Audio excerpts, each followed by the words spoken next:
everything alone. I miss having somebody to talk to.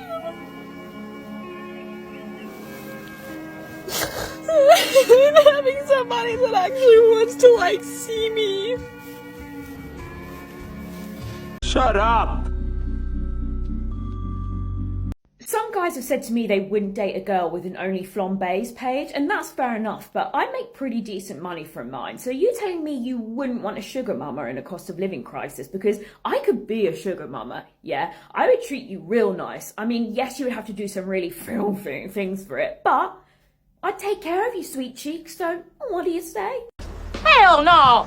Well, I don't know if I'm being dramatic here, right? But see, if my boyfriend liked a fucking girl's picture on Instagram, I would literally like break up with him like right there and then. Even like their stories and shit, like I think like the overall consensus in this video is don't date me because I'm a fucking psychopath. But I feel like I'm just saying what all other girls think, honestly. It doesn't matter what you think! I'm so sick of being told that I should be happy single. I don't want to be. I want to be in love. I want to be sickening to everyone around us. I want to adore them and I want them to adore me. I want to find my person. I want to love them and I want them to love me. I have so much of myself to pour into someone and right now I feel empty. It shouldn't be this hard to find love. But all I find myself doing is scrolling through stupid dating apps, finding stupid men who just want sex. And I'm so sick of it. Why is it so hard to find love? I don't know. Where do people meet people nowadays? Being a single gal in a single world, where do I go if I don't want to go on dating apps? Like, I don't like dating apps. I've had them. I've tried them. I get disappointed. I get discouraged. Let's be honest. Let's be real. Dating apps. If you're going to think this person is attractive, you're probably going to swipe yes. And if you don't find them attractive, you're going to swipe no. But sometimes people just aren't photogenic. They just don't present themselves well through photos.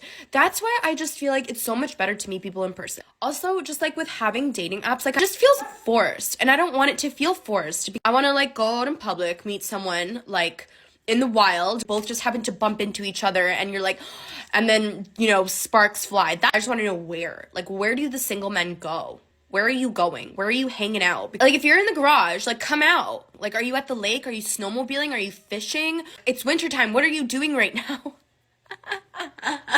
It's funny. How am I this amazing? Like, and single? Like, are you kidding me? And, like, for the longest time, I just, like, wasn't worried about it. At this point, I'm like, I'm 31. What is happening? Like, is there just no one left?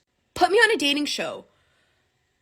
The Bachelor, The Bachelorette, Love Island. I don't even care. Just put me somewhere so I can actually, like, interact with the male race. I'm not interacting with males. Anyways, that's it. Thank fuck for that. I have a theory. You want to hear my theory? This is a dating theory that I just came up with. So, if you're an interesting woman, I don't care how attractive you are, but let's say you're an interesting woman. And when I say interesting, I mean like ambitious, smart, funny maybe, okay? You probably have pretty high standards as to like the kind of person that you would get along with. Not necessarily even in dating, in terms of friends, just in general. It is hard to find a person that will keep you entertained because there's a lot going on in your mind. You're not a simple person, you're sophisticated in that way. Now, when I think of dating, I think of it as almost like entertainment. You want to find someone that'll keep you entertained. You want someone that'll keep the plot going. You want someone that, like, whenever you spend time with them, you don't know what's going to happen next. And so if you are that category of woman, you're going to try to find a guy who always keeps you guessing. So whether that means he's super smart and interesting, or that means he's a total douche and doesn't actually like you and adds a lot of mystery and entertainment to your life, you will choose one of those two guys. Now, the thing is that there aren't that many guys in the first category that are interesting, funny, smart, ambitious. Most of the nice guys, at least, can be a little predictable and a little bit boring. And so you end up going for category 2 guys because at least they keep you entertained in other ways. Am I right with this theory? I totally think I've just uncovered something super crazy.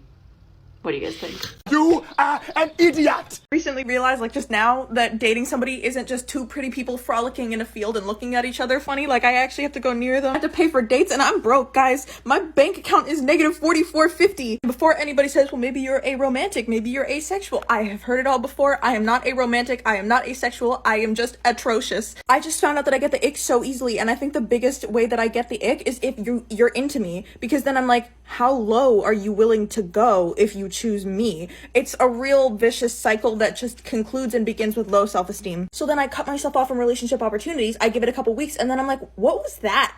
What was that freak out?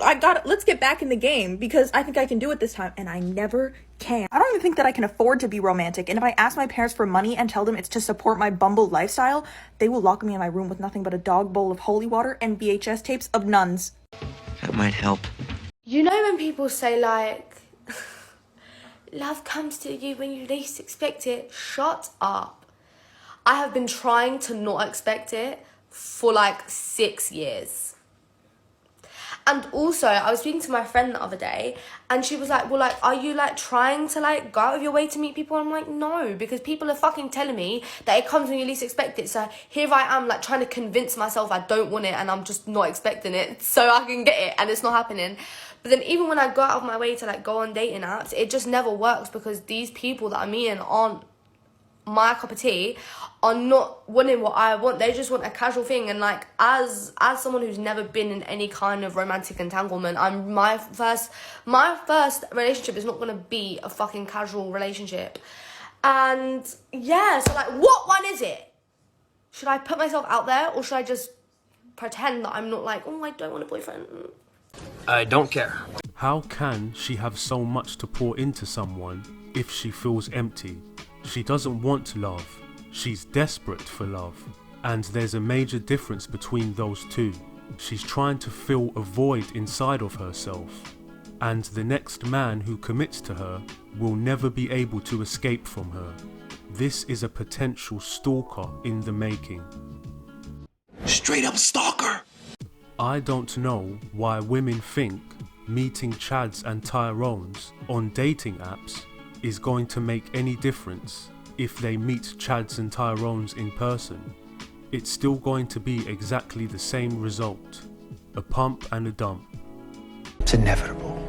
If she's ambitious, smart, funny, and has high standards, but can't tell the difference between a guy who is intellectually stimulating and a guy who is simply treating her like garbage, I would say she's not smart or has high standards at all. Smart people don't seek out entertainment that destroys their self-esteem and ruins their emotional stability. She's an idiot. This woman does not need a relationship. She needs a therapist to help her with her erratic behaviors. She needs help. Real men of genius.